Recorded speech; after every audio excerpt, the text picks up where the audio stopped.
Hello, everybody. This is the Neuroqueering podcast. I'm your host, Pasha Marlowe, back after a small hiatus, and I'm really excited to come back to our first guest of this new season, Whitni Miller, who I've been admiring and following and inspired by for many, many months now on social media.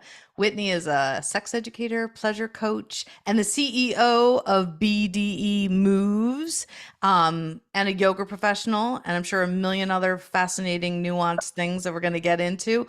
But I love Whitni's energy, and I think Whitni, you're brilliant, and entertaining, and down to earth and approachable, and all the things that I really just appreciate about a podcast guest. So thank you for being here. Thanks for having me. Yeah. So I was telling Whitni that my previous podcast was Let Pleasure Be the Measure. So I don't know if I said I was a pleasure expert, but I really value pleasure. And like so many people, I have a hard time accessing pleasure. Sure. And I also am coming through the lens of coming out queer to myself and the world about 4 years ago. And then, like so many, that started the unraveling of, oh my gosh, what else don't I know about myself, and what what other Right. norms have I been following? So I realized I was neurodivergent, and ADHD, autism, and I actually include trauma in neurodivergence, and so that's like Mhm. all vulva owners, right? Like, and yeah, and There, beyond. there's yeah, with the social constructs the way they are, there's a bit of trauma for For vulva. Yeah. sure. For Yes. sure. So yeah, I thought it'd be really fascinating to have a conversation. I usually look at things through, neuronormativity and heteronormativity, which I'm Okay. sure we'll bring into the conversation, but also talking about sex and intimacy through the lens of patriarchy Yeah. and heteronormativity, which is your jam. So It yay. is my jam. Yeah. We're gonna put our jams. We're gonna jam We're them gonna together. jam together. It's gonna be awesome. Awesome. Awesome. So like this is like a strange question to start with, but it's the first thing that comes to my mind. Like what makes you angry lately? Like what gets you just like furious and like Oh my God. fired up to What makes me dig angry and into? fired up? Just like what's fresh is like somebody the other day in one of my comment sections, it was a cis man. And not all cis men are like this on my platform. Usually I have a great experience with them. They're usually kind, they show up and they want to learn. But this guy shows up in my comment section and says, um, and I'll give you a little background. The video was about conflict being healthy in relationships. Mm-hmm. Conflict that doesn't escalate to violence, but just conflict resolution, and how that creates intimacy. And Mm-hmm. he was like, you don't know what you're talking about. You just need to make love, and that's more than sex. And I was like, whoa, just this idea that you could just sex the conflict away. Sex the You could do that. Just have more sex. Just have more sex, and he's telling me I didn't know what I was talking about. And I said, I said, unresolved conflict will never turn into making love. There's Mm, no vulnerability. There's no mm, connection. It's just rubbing skin together. So yeah. basically, Yeah. somebody's masturbating with somebody's body because they lack the emotional maturity to resolve conflict. So that's a big amount of distance. And then he went on to Absolutely. tell me that he was God. So I realized I was dealing with someone that I didn't need to talk to at all. And I just laughed and said, got it. Because I don't play chess with pigeons. They just sit on the board and say they won. So goodbye. Oh my goodness. Sometimes I just don't read the comment sections. I get in there a little bit just so people can see how Yeah. I deal with it, because usually like one troll will create more. So I Oh just like yeah. nip it Oh in the yeah. bud with like, here's my response. And if you continue to unravel, you're on your own. I'll just leave you Yes. there. Yeah. I don't have any Yeah. energy for that. And isn't it fantastic when people who have been following our work for a long time, who probably know that we're not reading every single comment, just start advocating for us and holding space. Oh, I have amazing followers. Good. Amazing. They're kind. They're wonderful. They are educated. They are great at debating. A lot of times I don't even need to come in the comment Right. section. And Yeah. then like somebody will tag me and be like, why aren't you down here talking to us? And I'm like, because this person just schooled the shit out of you and you're good. You're done. You're done. You don't need any more. Yeah. Yeah. I approve this message. Exactly. Ditto. Me too, friend. I love it. That's the best. Oh my goodness. So, heteronormativity. Let's just, Yeah. how would you define it to those listening? Gosh, yeah. So heteronormativity is the social construct because it's a default system, basically. Like if you don't take the time to look yourself in the mirror and go, what feels good to me? Mm, You just kind of look around at what everybody else is doing and mimic that and wait for it mhm, to feel good because it's feeling good for everybody else. So it's supposed mhm. to feel good to me. So then you do it, but the feel good doesn't come. So then you're like, oh, I must be broken then. Yeah. There's just something wrong with me. We just internalize it as we're broken because we're not a part of the cog in the machine. You know, Yeah. we feel queer. We feel Right. weird. Right. Yeah, I didn't know I was queer, but I knew that I wasn't experiencing pleasure in my hetero-facing relationships. I knew I Mhm, wasn't experiencing pleasure physically, but also emotionally mhm. and romantically Yeah. and all the things. Oh, I I did wasn't those experiencing, things. yeah. You know, I married the man. I had the baby. I Mhm. waited for the happy to come. Where Right. is it? Where Right. is it? Everybody said, this is what I'm supposed to do. Yeah. And I went about it all backwards. I came out as gay when I was 15. I was Mm. very just like, I'm gay. And my older brother had already come out. So my family was like, yeah, another one. Cool. Awesome. Do you, boo? And, you know, but I grew up in East Tennessee. So at school, it was not that socially acceptable. Right. And I kind of started the fire at my school. I grew up in a very rural area. It's like Dandridge, Tennessee. It's just like the second oldest town in Tennessee. I Okay. think there were 800 people in my graduating class, with like 16 of us being not white. Okay. So, Okay. like, I came out, and then my visibility, other people started coming out. And the principals like called me down to his office about this. Like I was just going to get control of all these gays coming out and being like, hey, Could you handle that? just get back in there. You know, we're not welcome here or something. And that was his conversation with me. He was like, you started this, all this shit here, you know? And I'm looking at him, I'm 15. I'm like, what the fuck am I supposed to do? So there was a lot of that. And then there was like physical violence threats. And I'd been kicked off a lot of property. And with the physical violent threats, I got scared. And Yeah. I was like, maybe I could be bi. Maybe I could do that. So I tried, and it was miserable. I was Mhm. so fucking depressed, and I just kept waiting for it to get better. I was like, well, this is what they say happy is this nuclear family. And it ended up in me for like deep, debilitating depression until I looked at Yeah. my son's father and was like, I'm gay and I can't do this with you anymore. And you know this because we keep having this conversation for Right. years now. And I can't Right. do this. I can't manage your emotions for you about me leaving. It's not Yeah. mine here. Process Yeah. it. Yeah. And so you ultimately divorced, and co-parented? Yeah, we were never married. We were together for 10 Oh, years. okay. So in Okay. Tennessee, that is common law, but like we split. This Mm, was gosh, this is almost 5 years ago.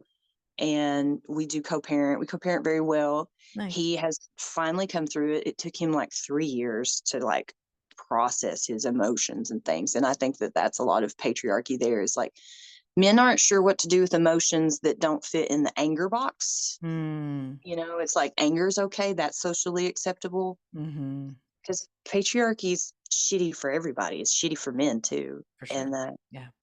being anti-patriarchy is not anti-men. I'm No. pro-men. I want them healthy. You know, Absolutely. Better I for want it healthy. all people. Like Mhm. have your full range of emotions. If you have a central nervous system, you have emotions. It's not a gender thing. Right. Right. Yes, let them be healthy and then let their brains work better and let them make better laws. Yes, yes.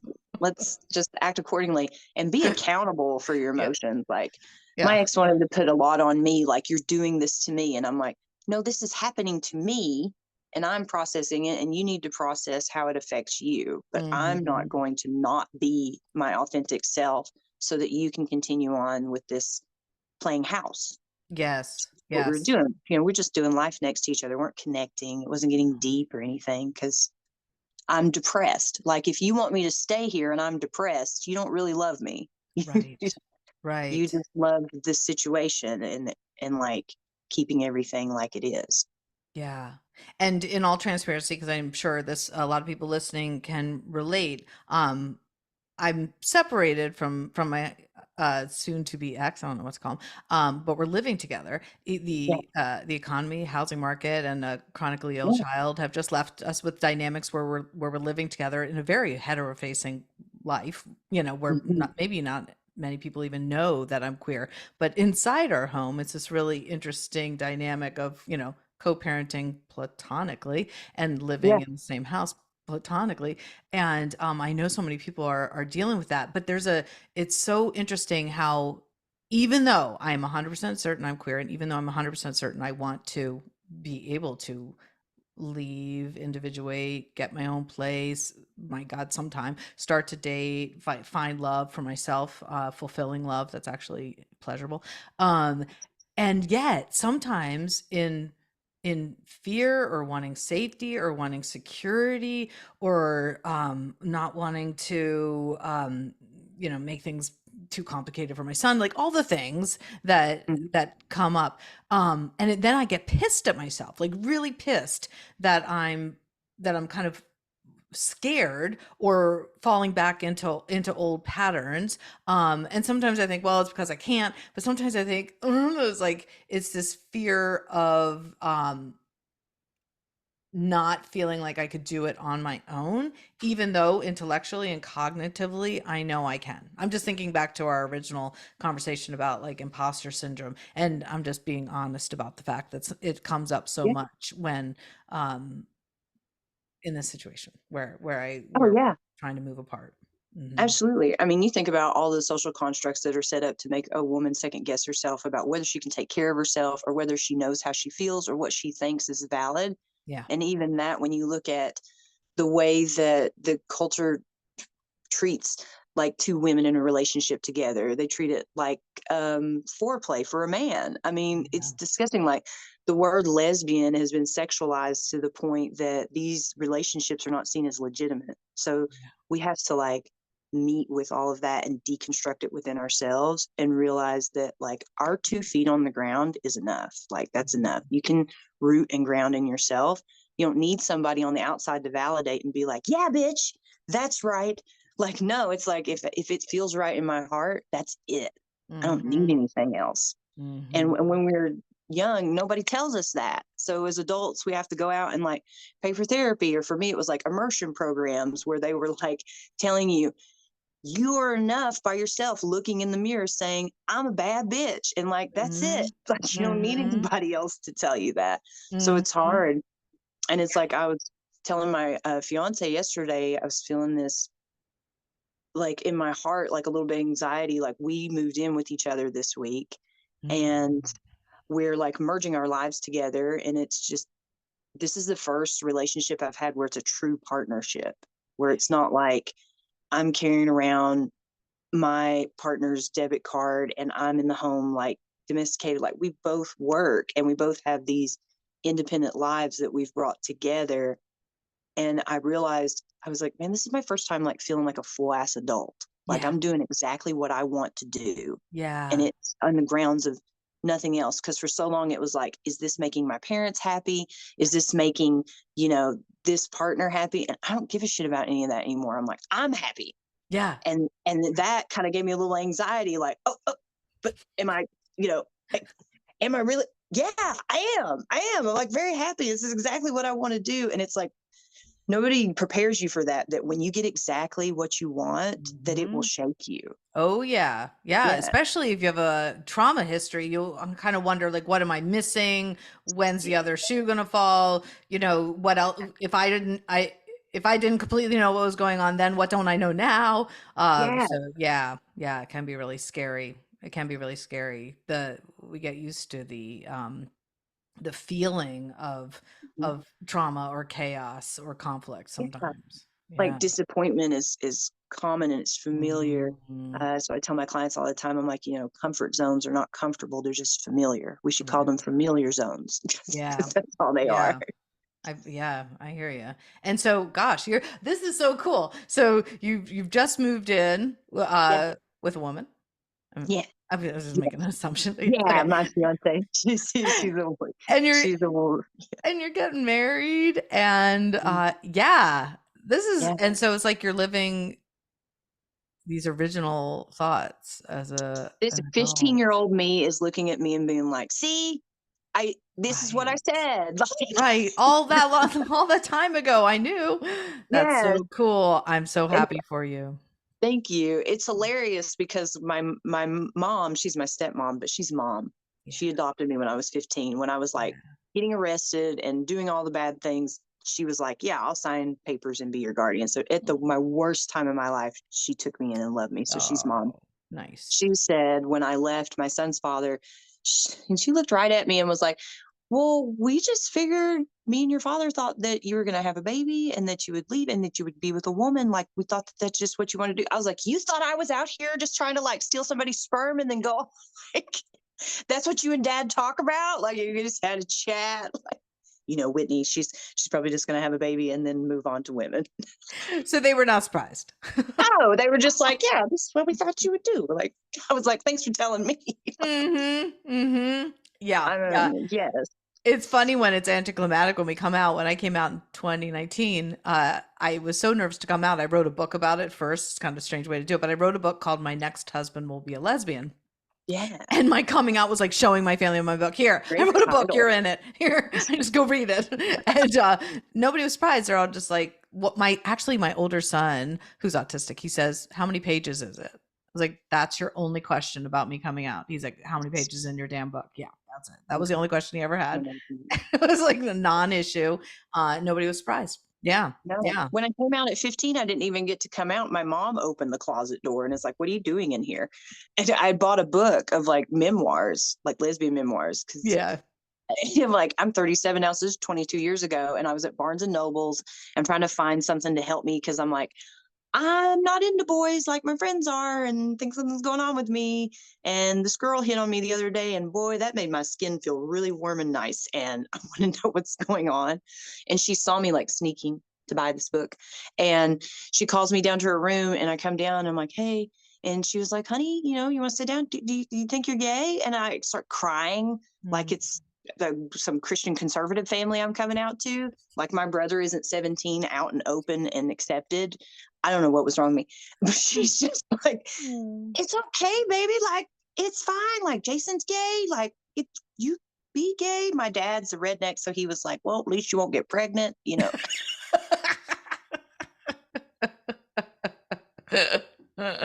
But yeah, it wasn't long after that they realized they had to stop letting me have sleepovers. They were like, you Oh, all these girls can't have coming. overnights anymore.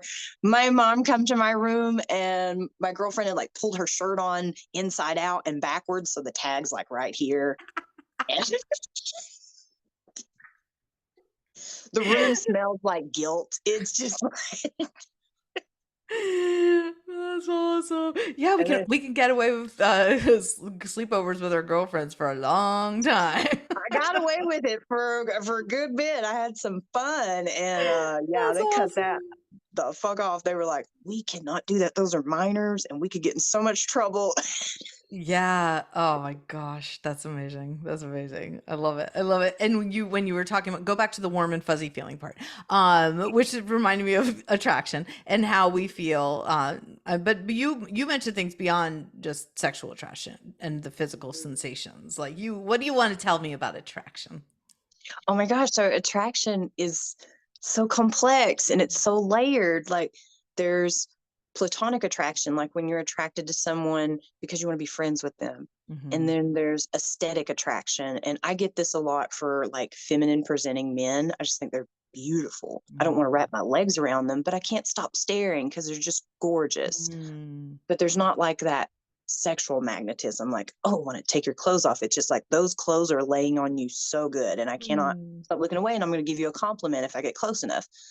And there's skill set attraction. Like when you see someone doing something that they're passionate about, like singing or playing the guitar, and you get this feeling almost like just like you can feel the dopamine in you because Yeah. that person is doing something that they're just like they're made for that.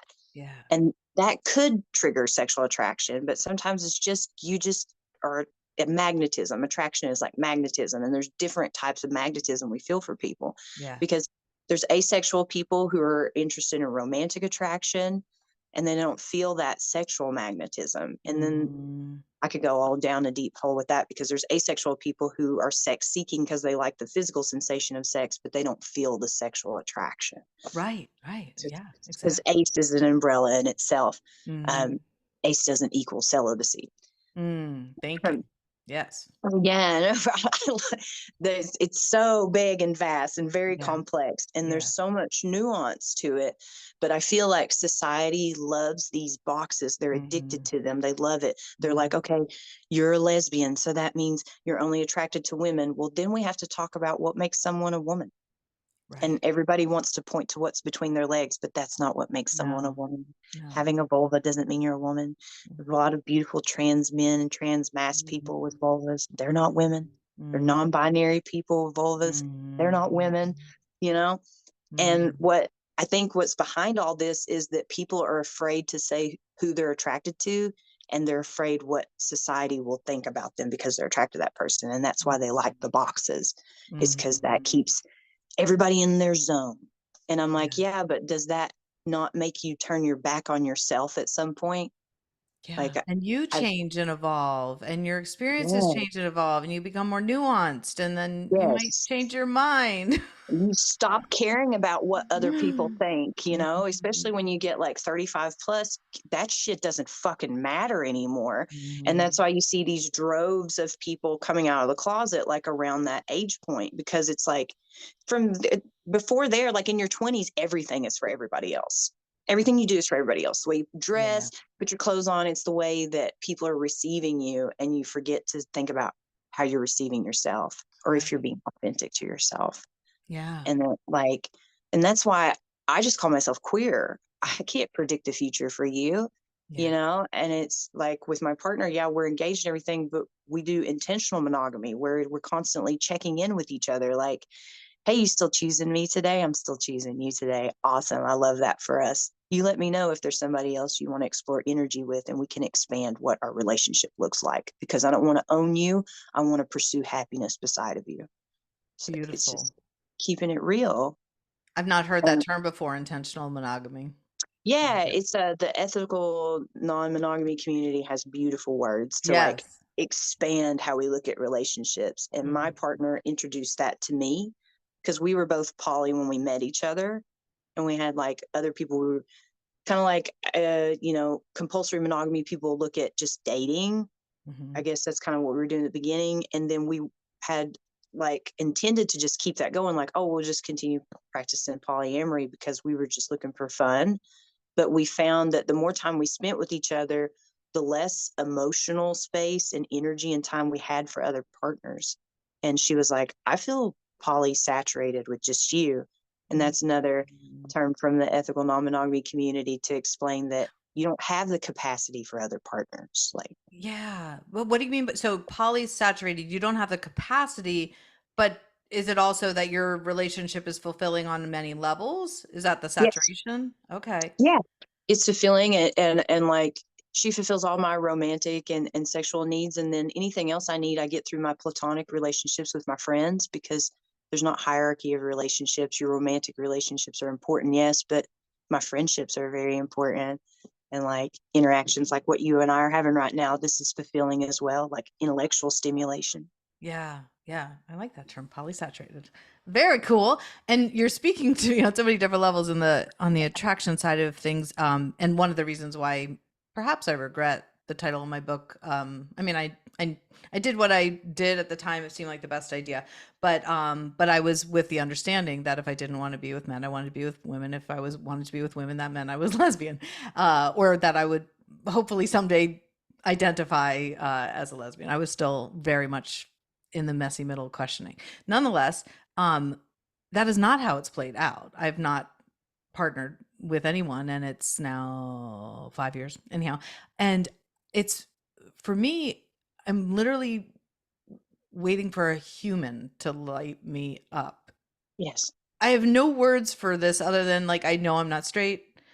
I know I'm queer, but I have no, like, identity, but I have a very hard time becoming attracted to people sexually. But I do often have what you're talking about in these different levels of attraction. So I really love it. Like, I have platonic attractions. I have attractions from skill set. I have attractions intellectually, and creatively. And when I'm in conversation with somebody and I'm thinking and I'm laughing and my thoughts are expanding and I'm feeling curious and alive for the first time, seemingly all day or all week or all month, then I Yes. start to feel like, is this, could this also turn into sexual attraction? Like, so I'm in that place where I'm not quite sure, because I value more the emotional connections and the feeling alive and the feeling lit up. And then I think, well, maybe I could become sexual with this person who's lighting me up. And yet you don't know, maybe until you know, until you're there. So anyhow, I'm not really making sense in that. I'm just No, wondering. you're making perfect sense, because Mhm. the first thing that comes to my mind is when I'm looking at someone, or like this conversation itself, is how do you create safety? And that's not a general term. Like, safety for one person could seem like chaos to the next person. I've got clients who love to be tied up. I've got other clients who are like, if you bring that rope toward me, I'm going to have a trauma response. Yes. you know Yes. so for people who are, say, like on the avoidant attachment spectrum, I use attachment as a spectrum because it's such a blend. Again, it's not these easy boxes, but like people who lean more avoidant, they love casual encounters. They love a one night stand because that feels emotionally safe to them, because the closer you get to Mm, them, they start to feel overstimulated and want to pull away. It doesn't feel safe mm, anymore. To mm. the opposite end, like someone who's more anxious, they want that emotional depth. Yeah. So they would need like more to get into a sexual attraction feeling with someone. That emotional connection and depth gives them safety, where that emotional depth makes the avoidant person feel scared and it doesn't feel safe anymore. Yes. Yes. I'm definitely on the anxious side. You're like, no kidding. Yeah, no, I need reassurance. I am such an anxious person. I to my partner, we were talking about something, and I was needing reassurance, and she thought that like she was supposed to do an action, and I realized when I was looking at her that I needed to explain the feeling behind what I was saying more than Mm, say what's happening. mhm. I was like, I can see your face right now that you think that you need to jump into action for something, and all I need you to do is tell me that I'm spinning out and that I need to settle down. Mm, just nice. just say that to me and I'll start processing and settling down. And how wonderful that you have a partner that you can communicate with in such a way that your partner knows what that means, like that that you're spinning out. That's great. Yeah, I definitely need a trauma informed partner. And when I talk to my sex therapist, who Yeah. ironically is a man, and he's doing Mhm. such a phenomenal job helping me reframe a lot. But now I'm going to talk a little bit about neurodivergence from a neurodivergence lens, especially. I would say in this case, my autism and trauma really showing, like, if there is not safety, there will be no kind of sex. There will be There's no yeah, emotional connection. Yeah. yeah. And so I was watching that Netflix movie, How to Build a Sex Room, and I was like, ah, like all of it was just, it felt like too much. First of Yes. all, contrived, but also too Oh much. my And I'm like, God. So where is the fire extinguisher in case that candle catches fire? Where, I was like seriously going through yes, like a safety checklist in my yes. head. The way that she pulled handcuffs out all the time, I was like, that is the worst bondage choice ever, ever, ever, ever. The trauma informed part of me was like, ah, no. Terrible. Are you not going to talk about safety shears? Are you? I don't. Like I just. Like, I do so much kink, and I'm like, there has to be like all of these measures in place, and she was just taking these little vanilla people and just slinging the whole dungeon at them with no preface. Yes, and I myself have never experienced or explored kink, but I'm Mhm. open to it because my sex therapist has really been great about saying, you know, what's interesting is how much safety and consent and communication Yes. is built into that community. It's like Yes. it's actually really well aligned, and but it Oh my doesn't. gosh. I didn't know that. I didn't know that. To Yes. me, it just felt scarier. Yes, and like movies like 50 Shades of Grey and The Secretary, they don't help. But if you No. actually go to a real established dungeon, it is full of neurodivergent and people on the autism spectrum because Interesting. there's so much clear communication. There's so much follow up. There's so Wow. much redundancy. Like, hey, I'm about to put this cuff on your wrist. Is that okay? And here's a safe word if you don't like this, and you can get out anytime you want to. Like, it's just like almost Nice. like astronauts going to space with the redundancy. Like, your first aid kit, you have alcohol wipes, here's the safety shears. Like, that's real kink. It's so risk aware and safe.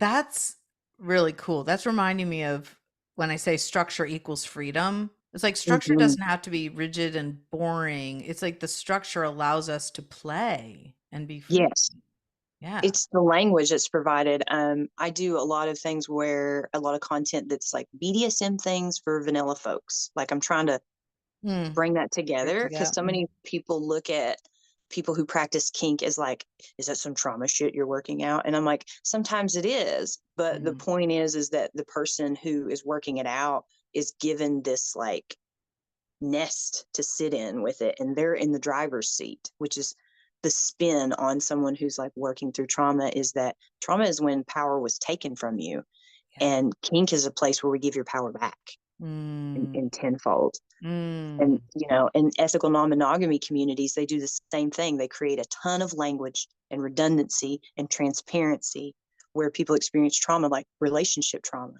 Like, Yeah. lots of us have that. Yeah. So even if you're going to be in monogamy, so intentional monogamy is like polyamory language and transparency, but done in a monogamous relationship. So Mm. this is also good for people neurodivergent on the autism spectrum because of all that. We're already overthinking. You know how we do. We've Mhm. already got a narrative up Mhm. here. We're making a lot of Mhm. assumptions. And anytime you assume, you're missing an opportunity to connect, Yeah. and we have to connect through language. So having all this language in the BDSM community, in the ethical non-monogamy community, helps us bridge over to one another so that we can have real intimacy, which is, I'm sharing my mind with you. Yeah. Exactly.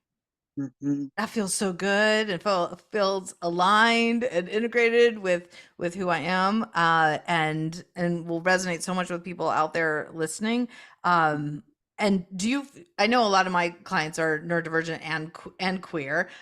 Do you Mhm. find that overlap? I know it's there, but do you find that in all of your clients, or is it just some?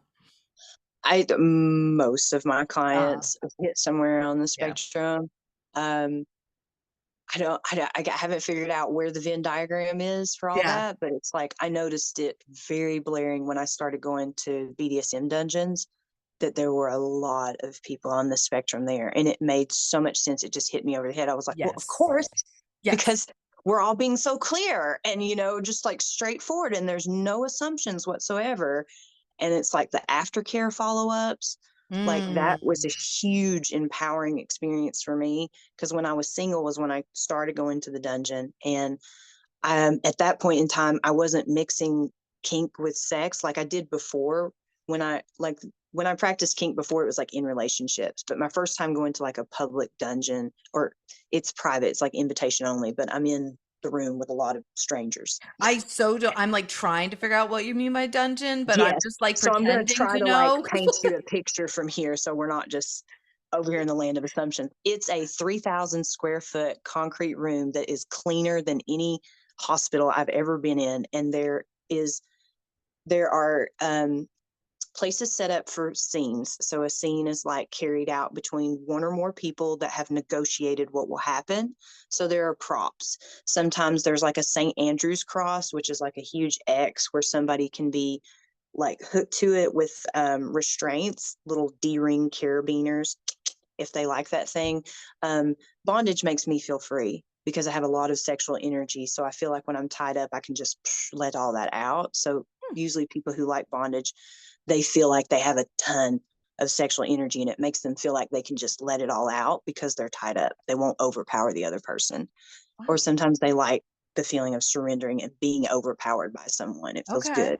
Where is Um, this but dungeon? Is this, like, in um, every city near they're in, you? What? oh my gosh, they can be. So you get on FetLife to find the local ones in your area, and then you have to vet. So a vetting process would be done at what's called munches. And munches are done in public settings like a restaurant. And you just meet all these kinky people in a regular public setting, and they decide if you would be safe there, and you decide if you would be safe there by meeting them in a public space first. What So does you munch? What's munch mean? Munch. so munch is when you're meeting the kinky people in a public setting, because you have to Oh, vet each other because it's okay. such an intimate thing. Okay. So that's what they call it on FetLife. When you see Okay. the word munch, it means public setting that is safe. It's in a general public. So again, like that, lots of redundancy, communication, transparency, and like vetting process, Okay. making Okay. everything safe. So you don't Okay. just like show up to the dungeon and walk in whoever you are. You can't do that. That's not okay. You have to sign a waiver and you have to pay like a door Good. fee and everything. It's wonderful. And then like the place where I was at, there's this 3,000 square foot concrete room, and it's super clean. The walls are nice and painted, but everything is like all the surfaces are sanitizable, basically, is what's happening. There's Yeah. no there's no sex allowed in the dungeon, only kink. So you won't see people like having intercourse or oral sex or anything like that. You Okay. just see people acting out kink. So that could be electric play with like violet wands. And I know some of these things are going to be like, what's that? But like Google that, because we're going to, I could go forever with that. Or you can see somebody getting bondage, and impact play is usually a lot of what goes on in there. But there's even like captivity, where there's like these cages that are like human cages, and some people like to be put in there. I have a And like, question. yeah, let's Okay. go. Let's So you're go. saying there's no sex, No sex. but you're talking about things that I assume are arousing. And so They if are somebody's arousing. getting this done, somebody's bound to have an orgasm. There's going to be fluids. I Like, have had an orgasm in the dungeon. Yes. yeah. So how is that not considered sex? I mean, in my definition, that would be sex. But to the Right. general public, they usually think of sex as genital action Oh, like if happening. it's So, penetration or something. Okay. Okay. yeah, there's no genital action happening. Okay. Okay. Sorry. I just had to clear. No, great question. Absolutely great. Because yeah, there was a nipple play situation, Okay. and the person topping me like squeezed my nipple in just the right time and just the right way, and I had an orgasm, and I didn't know I could do that. So that was one thing. It was like, Good well, did not information. know that about myself. Thank you. And so another question, as Yeah, somebody who ruminates a lot and has an active mind and kind of spinning thoughts, and probably my main barrier for enjoying pleasure during sex would be my mind thinking too much and getting distracted. yes, Is kink potentially because of the, I don't know, I'm just making this up, but higher level of stimulation? Like, does it sometimes get you out of your head so you're not ruminating so much? I'm just guessing. exactly. Yeah. Exactly. And that's part Oh. of the appeal to it, is like Oh. impact play is tons of sensation. I have nowhere to go but to be in my body. I'm being flogged. Like, sometimes I'm being asked to count the flogging. So now I'm really here because I'm 1, 2, Oh, very 3, present. very both people. So I started out with bottoming and impact play, but now in my present relationship, my partner asked me, she was like, I want to be your submissive. I want to submit to you. And I was like, oh, I've never been anybody's dominant before, but I know how to do it. And let's work it out. So we worked it out. So now I do the flogging, and it's heavily just so intense. Like, I experienced so much euphoria through her because I know what that flogger feels like. When she I'm literally moans, pretending to know what flogging is right now. okay, sure. Oh yeah, I can, flogging. Yeah, yeah, yeah. yeah, yeah, I got you. Hang on. What? Are you gonna flog in front of me? Is this? I'm gonna witness my first flogging. We are now on neuroqueering. We're wait. I'm gonna have to give the play-by-play for those that are just listening. She's got a whole lot of purple and black leather. So this It's is like a a purple and black cheerleading. It's leather. like a cheerleading pom pom, but not It's long, longer and this is leatherer. heavy. So when it comes down and it hits, it's like a thudding sensation. Okay. Okay. So I got it. it goes over a wide surface of area so that it's not a stingy sensation. Got Now, I it. have other toys for stingy sensations if somebody likes that, but most people like to start out with a thud. So when someone's getting flogged, this is what they're getting hit with, is this Got fart. it. Okay. Okay.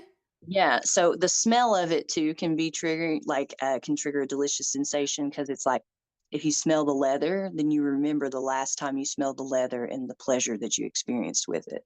Okay, I have another question. Give So it to me. because you say leather, and I think belt, and I think whipping, and I think spanking, and I get into my Mhm. trauma space. So does, Yes. which I'm sure is common, to get Yes. like triggered by different smells and sensations, but like that feels like too close to me to like being spanked as a child. So Mhm. how do you bridge that if I'm like want to be flogged someday? Yes. But now that's where my head went, so that would Yes. be a barrier. So this is a part of rewriting those narratives, is that we Cool. pick up the story from there and we rewrite it with pleasure. Like you have a story that's like tied up in like fear and shame and you not being in control. And we Yeah, pick that story up and we rewrite it with you being in control and you receiving pleasure and you being able to say when it starts, when it stops, what toy you use.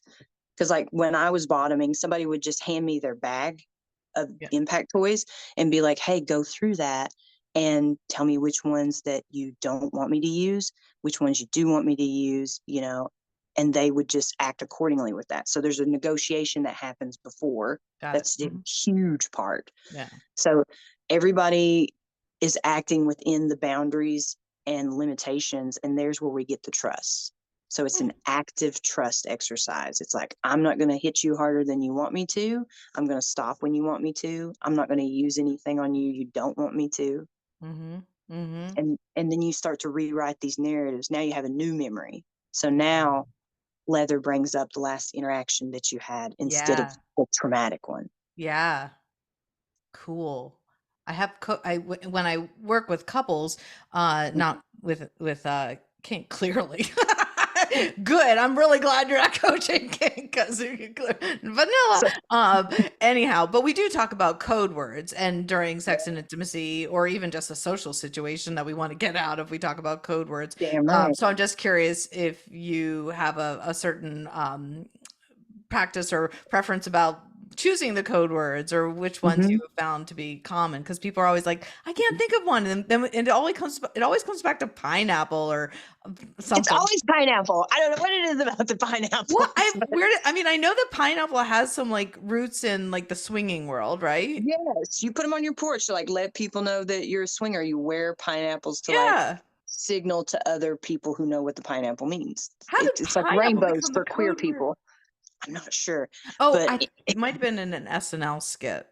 man, Anyhow, I don't know. in the BDSM community for safe words, we have three because there's a hard and a soft, and I'll explain. And so we use the traffic light system. Green means go, yellow means I'm close to my maximum edge. Like if I'm hitting, like for example, if I'm doing impact and somebody's like, that last hit was stronger than I wanted, but I don't want you to stop, they'll say yellow. Yellow. Okay. So I know that means to tamp it down, but they also don't want to stop.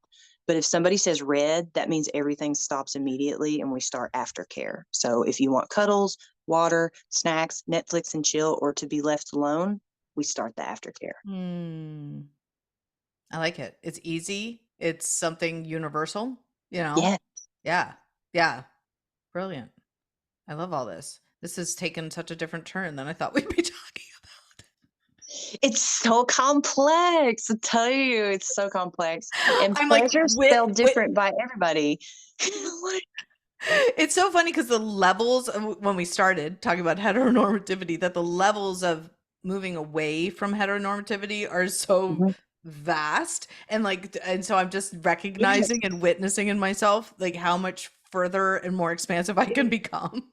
That's where I'm at. That's Yeah. where I'm at. That's why I was telling you about attraction in Yeah. these boxes. I was like, I've studied sex and attraction and arousal and desire for so long now that I'm like, oh my gosh, it's the heteronormativity that is making queers recreate heteronormativity under the rainbow.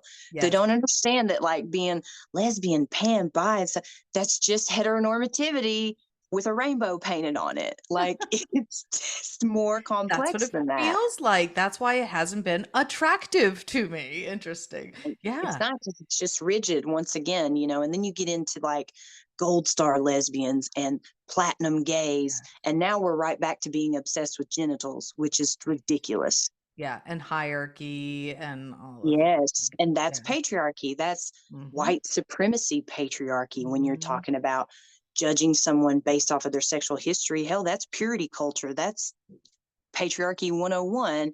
And Exactly. then I keep arguing with these Gold Star lesbians, and they think that it's not that because they're women. They're like, well, I can't be patriarchy because I'm a woman. And I'm like, it's the same tool and you're using it in the same way. And, Mm-hmm. the opposite of patriarchy is not a matriarch, it's equality. Mm-hmm. Mm-hmm. We got to Yeah. get rid of the hierarchy, honey. Yeah. It's got to go.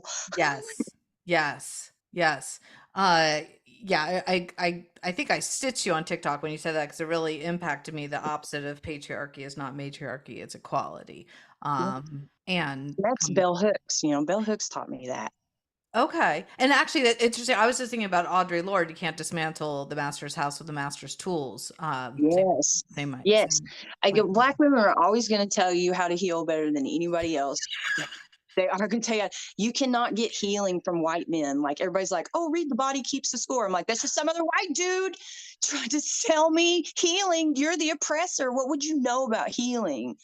I'm so with you. I don't have that. I don't even have that book anymore.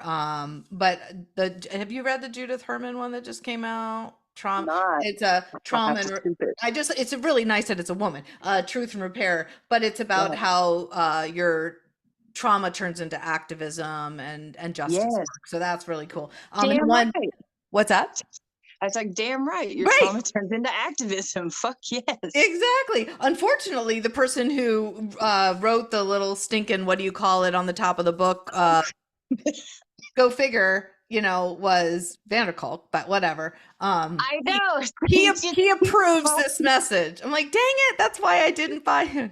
that's the imposter syndrome, is that we That's it. feel like some white man needs to tell us that we did a good job. And it's where women can smell their inferiority next to the cis man in a patriarchal society. So instead of fighting that, they compete with other women for this Mhm. need to like rise up and above. Well, it's like, well, I'm better than that woman. And I was like, we're all the same. That's the point.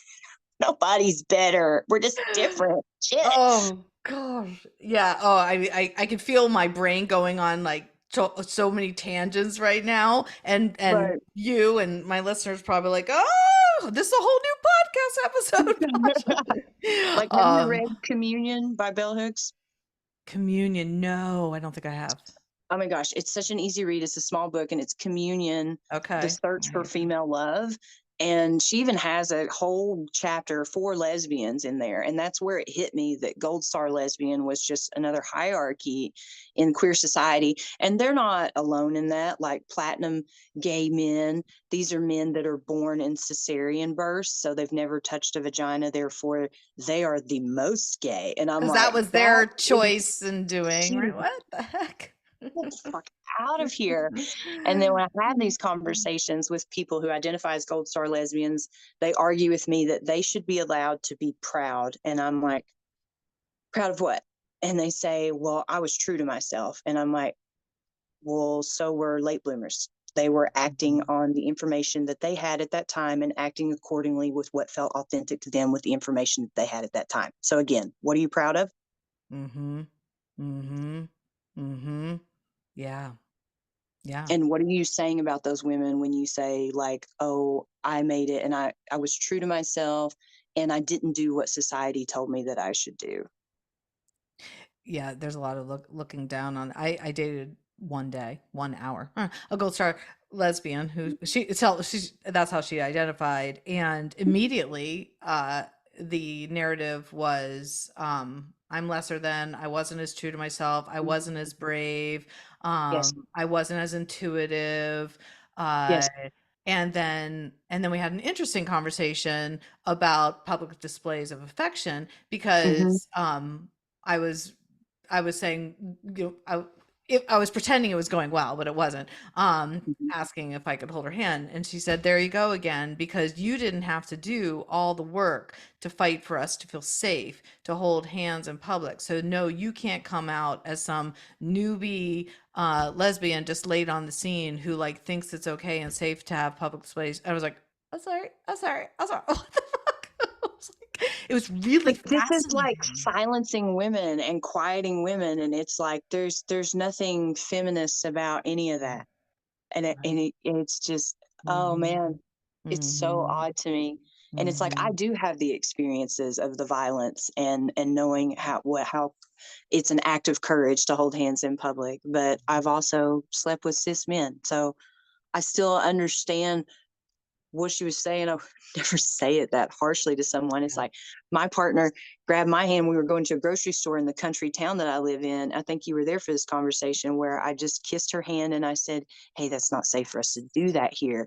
Yeah. And the only difference was that she grew up in Miami where this was a Yes. non-issue, and I'm in a country town. So it's not even that, it's That's a very compassionate, respectful way of doing it. And had she said, that she doesn't feel safe, Mhm. even if I thought it felt safe, and this goes back to like from a trauma informed place, you can never say I'm creating safe space. Like we're in a safe space because you don't know if the other person feels safe or not. I Yeah. felt safe at the moment. She did not. And Yeah. so had she said that, Yes. versus shaming me, it would have gone over a lot better. Yes.